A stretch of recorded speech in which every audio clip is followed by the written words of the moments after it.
For joining me here today for another reading. I want to be more structured with the videos and the timings, but I always trust that they come through and the messages come as and when they're needed. So yeah, thank you for being here. If this video found you, trust that there's a reason for that, and we're going to get stuck straight in. So there's a lot of divine feminine cards coming up. So first we have the Empress in reverse.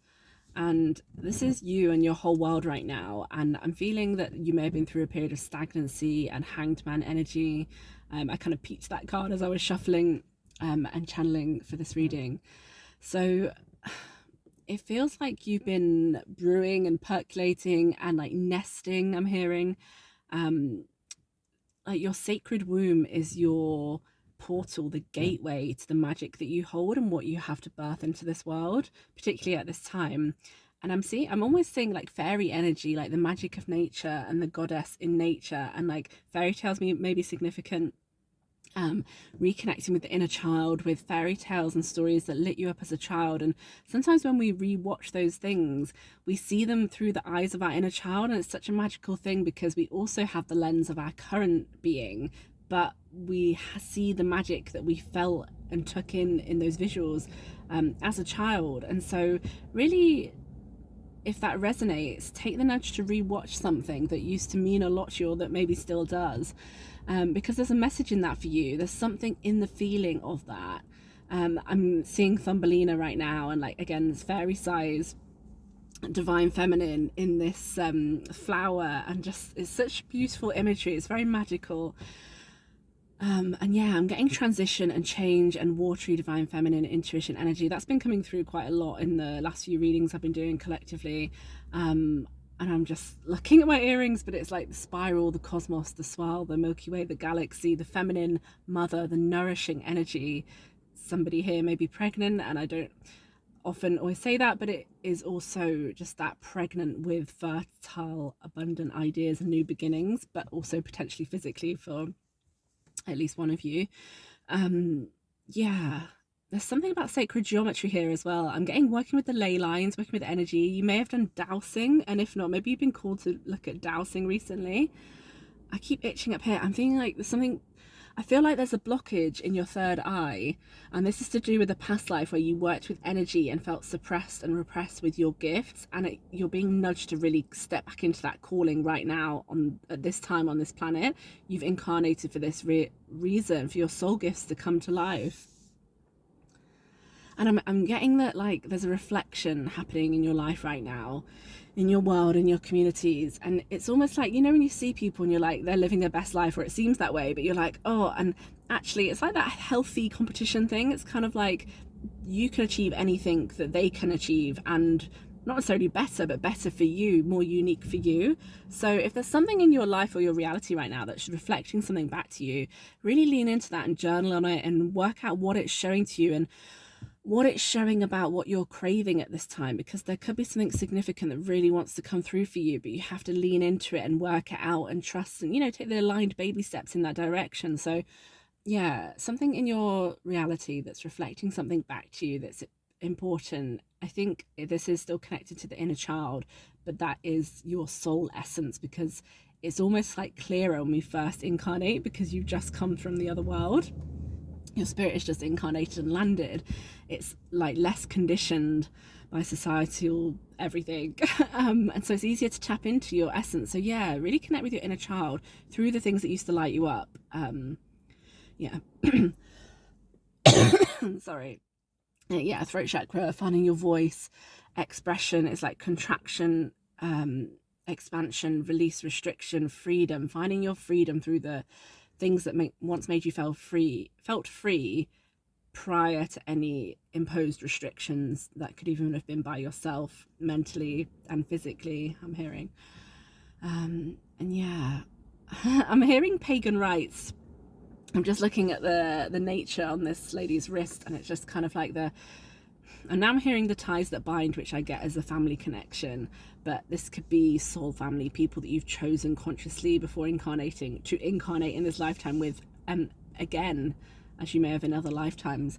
And the ties that bind, this could be a sisterly bond or somebody in your life that feels like a sister. This is like It's a deeply feminine energy, and it's something that can sometimes feel restrictive but also expansive.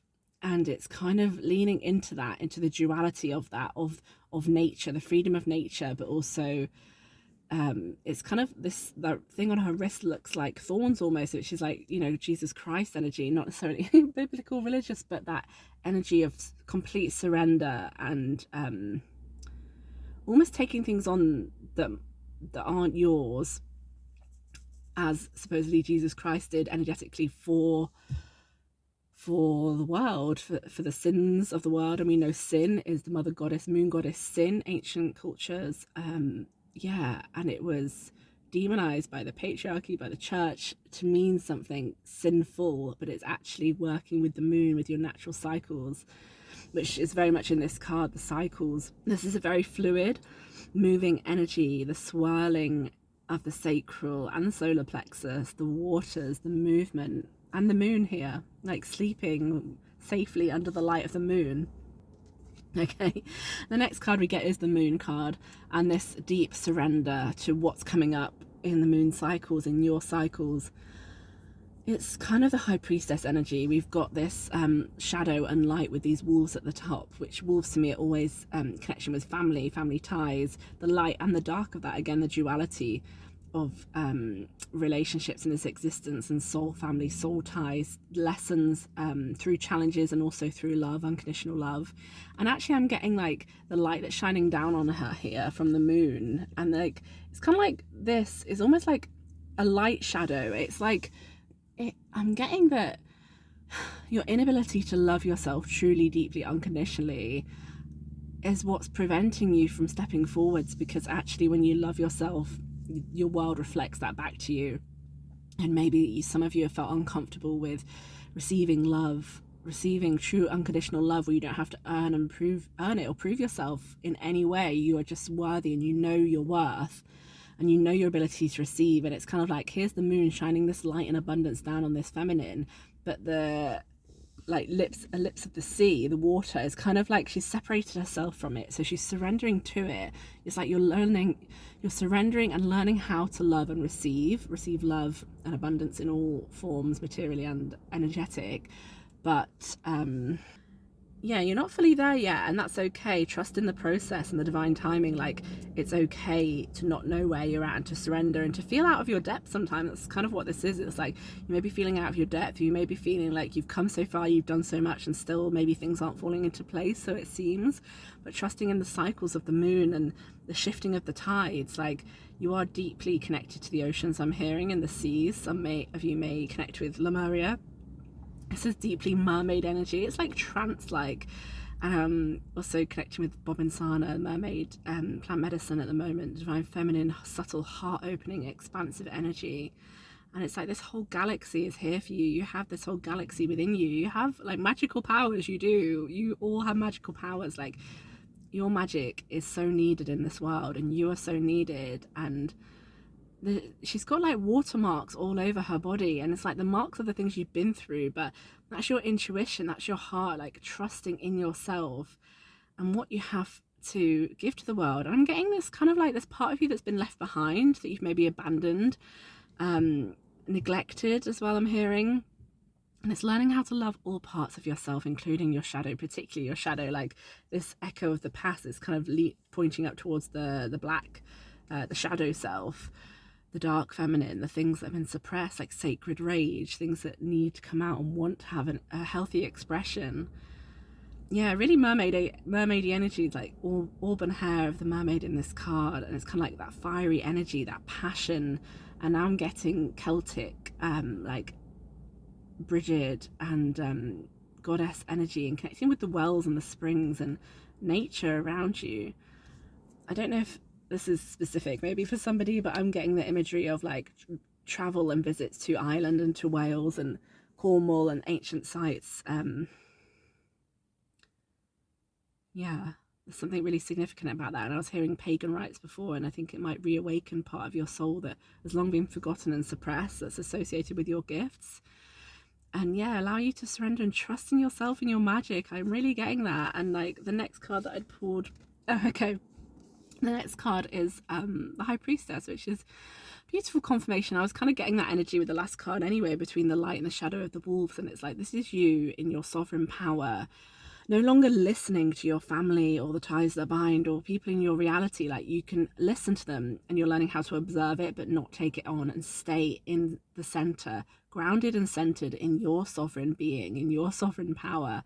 You are sovereign. You have done so much work, I'm hearing, to become entitled, but in the best way, as in your divine entitlement, your divine right to your existence, and learning how to receive all of this magical cosmic energy coming forward. Here's the moon again, the moon cycles, and its Egyptian goddess Hathor, and fertility again, abundance, receiving, really working with everything. And she has got a little cross here on her throat, which again is something that I'm connecting with, past life energy of repression, of feminine gifts, of your spiritual gifts, something to do with the church, the cross, and the factor that that may have played in this past life, to do with you speaking up or your feeling of inability to do that. And I'm just seeing a reflection of this card in my screen, and it's kind of just like this, it's like Gemini energy, twin energy. It's like the two faces of you, or the many faces of you. Like, all of your past lives are part of your soul, and therefore your personality and existence in this lifetime.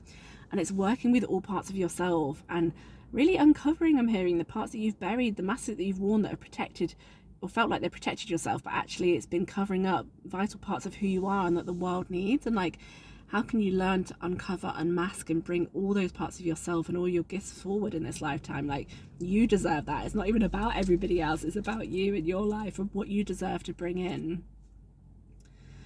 Yeah. I don't know. I'm kind of seeing like the goddess energy in this card, of like her earrings and her jewelry, and like it's like Egyptian gold, and like really I'm hearing the word embellish, like really embellishing and like decorating yourself, and like the goddess that you are, I just heard. And like, yeah, both eyes open, I'm hearing. This card is the High Priestess. Her physical eyes are closed, but her third eyes, her energetic, her spiritual eyes are wide open. Both eyes open. That's a quote from a film. Can't think what that is from. Both eyes open. Something fantastical. Something like Peter Pan or Pirates of the Caribbean or something. And there's something about hair here. So it's kind of like, her hair's kind of floating. It's sacred, it's significant, it's connected to her family line, to your past lives. I'm even getting something about indigenous settlers here in Native America, and something about the land playing a vital part in your soul's development here. And even her top, or this necklace, it's kind of like all woven together, like the hairs and the strands, things are all woven, like deeply intrinsically connected, deeper than you realize. And like, yeah, there's ancient runes on here. It's just a lot of magic and mystical energy, and I believe that certain physical locations in the world hold the keys to some of the answers you've been searching for, that connects you and your soul to your past lives. Whether we choose to do past life regressions or not in this lifetime and reconnect with those past lives, obviously it can be eye-opening. It can make things make sense to us, things we may have passed away in past lives from, and like you know, traumas and fears that have continued on for us to work through, or connections, positive connections with people. Like, yeah, there's a lot to it. We don't have to necessarily go into it, is the point I think I'm getting. Is like, you can work through it in a grounded way in this lifetime that helps make you feel whole, but you don't have to go into it if it's you know, it's had its place and time, and it's kind of just like, as long as you can feel whole and complete and healed in this lifetime, you don't have to do anything you don't want to do. You don't have to feel pressure to do something. And that's coming through for a reason. Like, maybe somebody in your circle has been pressuring you right now, and it's kind of like, you know, the right thing for you and your soul. Like, healing is an amazing thing, but it doesn't mean to say you're not already healed and complete. And it can also be another platform of making us feel not good enough, and then investing in this spiritual activity or exercise and this and that, and like, there's a whole wealth of things we can do, and they all contribute to helping us, making us feel better. But it's never any one individual thing, and it's always the healing that comes from inside. So yeah, trust in yourself. If something doesn't feel aligned or doesn't feel right for you, or even the right timing, trust that. Use your nose, use your voice, your power of your voice, to set boundaries and say no to people. Like, you don't have to say yes. That's a really big thing. Like, I've had to learn to do myself and still learning, but just because somebody's offering something and it sounds good doesn't mean it's the right thing. And actually the lesson is sometimes in the learning how to say no and trusting that feeling of like, you know, our head sometimes says, oh, well, that could be good, or that could earn us money, or that makes sense, but it doesn't feel right in the heart, even the throat, the higher heart. It's like, if it makes your voice wobble, I'm getting, or feel off in any way, that kind of nervous, hesitant energy, like, yes, we can face fears and everything, but just trust the feeling, trust your gut, trust your heart, because it won't lead you astray. Like, your soul is a part of your higher heart, of your being, and that speaks volumes through our feeling and our knowing, rather than the physical heady knowing that thinks it knows it all but really doesn't know anything at all.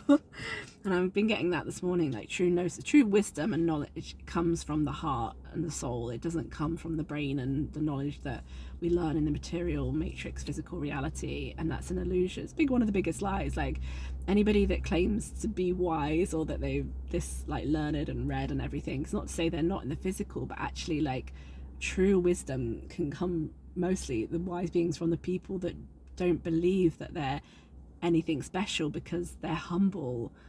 They are the humble servant, I'm hearing, of the divine, you know, in a way that's fulfilling to us.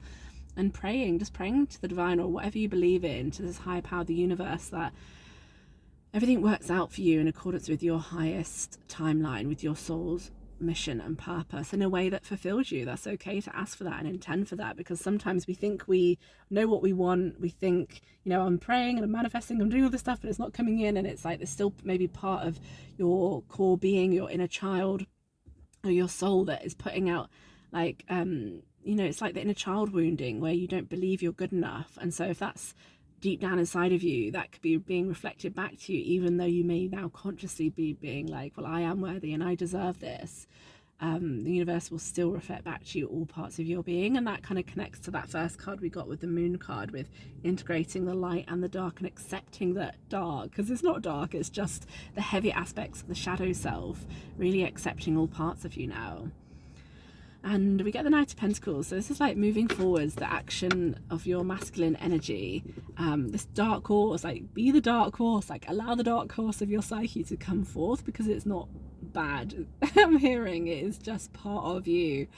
And again, we've got the light and dark with the white t-shirt on this masculine. So it's kind of like, yeah, the transition, the moving forwards, connecting with nature, going barefoot. Maybe I'm hearing like going on a pilgrimage and connecting with sacred sites. And look at all these pentacles, like everything you've accrued, but it's almost like your realization that true happiness and fulfillment comes from within. And yes, material things can make us feel satisfied, but they're not the true thing that causes the satisfaction. And it's like, I could just see you kind of going off and leaving a lot of the things that you've accrued physically behind in order to pursue your soul's purpose, and go to some sacred places and go on like this journey, this soul journey. It doesn't have to be physical. It can be obviously metaphorical, energetic, but yeah, I feel like you've got the Hermit card in reverse here. So it's like this light that's emanating from you is so strong and powerful, and you've been sitting on this, you've been cultivating it, you've been finding out who and what you are and why you're here, and climbing this ladder of ascension, and you're kind of at this resting point, and it's like you're ready to go on this pilgrimage. Maybe you've already been on this pilgrimage and you're integrating, for some of you, but for others of you, it's like you're being called onto this next part of your journey. Well, all of you are, whether you've been on the pilgrimage or not. But yeah, the next part of your journey is calling, and it's really time to like take what you've learned at this hermit stage, the light, and not let like this external energy get to you that's been like pushing into your private space. I'm hearing like anything that's been nagging at you or pushing at you, it's kind of like your attention's been on that, but it's like your attention needs to be on yourself in this light within the center of your being, not on the external, because look at everything else you've cultivated in this time. And these other things will sometimes try and pull at us until we pay attention or give our energy away. And it's like, you deserve all of your energy, not those people, places and things.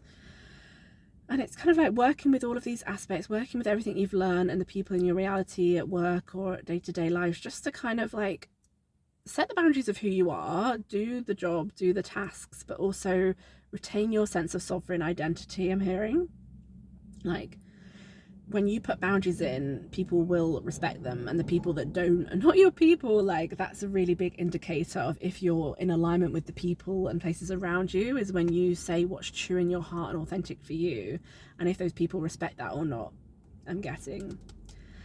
And I just feel like your reality has been shifting. Maybe the workplace has been shifting, maybe you've changed jobs, but it's like the floors and the walls and everything looks different. It could even be the same place, but you've changed, and it's like the people around you are kind of standing and sitting, and you're in the middle just kind of directing this change. And it's like the traffic light system, like, when shall I go, when shall I stay, shall I leave, I've left, what to do, in the head decision making, and it's needed. But maybe you feel like you've been making so many decisions, you've been so in the head, and it's kind of like, oh, this is your time to have a break. Like, really let yourself, I feel like you have been in this hermit stage, but it's kind of how to bring that back out into the world and your reality and your work and everything that you're doing, and integrate the opposites. I'm hearing like the masculine and the feminine, bringing the feminine grounded, balanced, intuitive heart self into the masculine, action orientated, day-to-day, mundane but sacred tasks that you're called to do, and making the best decisions for you based on you alone, not on external people. And again, I'm getting travel, I'm seeing lizards. This could be like different islands that you're called to. And again, this is the crown chakra coming through. Sacred energy attached to the crown, to past lives, to your soul self that's coming through in this lifetime. We've got the wands, which is like literally your wand, your magic power. And the fiery energy of the masculine, and like learning how to, like I said, bring that feminine energy to your day-to-day with power and purpose and intention, and having courage and bravery. Like, we have this king of wands, and we have this lion energy here, and it's like the cowardly lion from the Wizard of Oz learns to have courage and be courageous and powerful and standing in your power. Just drop that. Yeah, standing firm. And if you drop things, it's okay. If you drop the ball, I'm hearing, like, don't worry, that was always meant to be the case. Like, you're exactly where you're meant to be right now. We have the Nine of Pentacles, this witchy energy in reverse. It's like things are coming into place, things have been growing, you've been cultivating and learning the tools, the holistic remedies, the things that are right for you in your path. And like, as you're in white goddess energy, like the holy dove, the Holy Spirit is with you, the divine feminine, and you've kind of been cooking away in your cauldron, in your pot of existence, like the best life for you, I'm hearing, and the divine's been working with you whether you're aware of it or not. And it's kind of just like taking the next steps to bring this into the upright so that you can reach up and grab the last ingredients to add to this potion, I'm hearing. And one last card, Queen of Swords. So this is stepping into your power with your voice, this queenly goddess energy that you embody, that you are. You've come so far, you've learned to protect yourself. Sometimes maybe your words come out harshly to others, and it's being aware of ourselves, but also being authentic to who we are and our voice, and saying what comes through. And it's like this cup here is locked away behind this. This could be past lives of imprisonment, heart in chains, not letting yourself feel loved. And it's like allowing yourself to fill up your cup. Like, it's like the Holy Grail, divine feminine, Mary Magdalene energy. Like, you've been on this quest for the Grail, for enlightenment, you found a resting point, some peace, you've hung up the flag of like where you're at on your journey so far, with this watery ocean travel, intuition, feminine energy. You're wearing a crown, but it's like you've locked away the Grail in your heart out of protection. And that's okay, but it's like you're up here right now on your own, and it's kind of like it's okay to let people in, the people that you feel are in alignment with your soul, that you can trust. Like, let your guard down a little bit, let your heart open. There is something really strong about past lives and desecration of the feminine energy, and therefore a protection of an inner child, protection of yourself, like that kind of standing up and really fighting to be heard and seen, and learning to use your voice and not locking away your feminine gifts, this cup, your heart and your grail, the heart womb. Like, it's really powerful. You're really powerful. You are this queen. I'm just hearing that nursery rhyme, I'm the king of the castle and you're the dirty rascal, like really posh in my ear. And it's just kind of like, wow. That's kind of funny that I'm talking about queen energy and I'm hearing the king of the castle, but it's like the feminine is reclaiming her position on the divine throne in this lifetime. You know, matriarchal societies, the ancient feminine that is finally on the rise in our what do you call it, patriarchal society. And it's rocking everything as it should, because the feminine deserves to be on this throne. The masculine deserves to be sacred too, and respected and embodied in balance with the divine feminine. And the masculine's finding its way as the feminine is rising back to being revered, respected. Yeah, it's kind of like the queen. The feminine is like, I'm the king of the castle now. And it's like, I'm reclaiming my divine authority, my sovereign power. And also the masculine's out there too. I'm the king of the castle. It's like reclaiming your sacred divine masculine power. Like all of it is sacred and it's so needed, and coming back into your true essence of who you are with the balanced grounded energies of all of these energies. Yeah. And the bird of freedom at the top there, which signifies you stepping forward into this new phase of your life, feeling free and aligned and abundant, and allowing yourself to receive in the heart space, like, and in every way.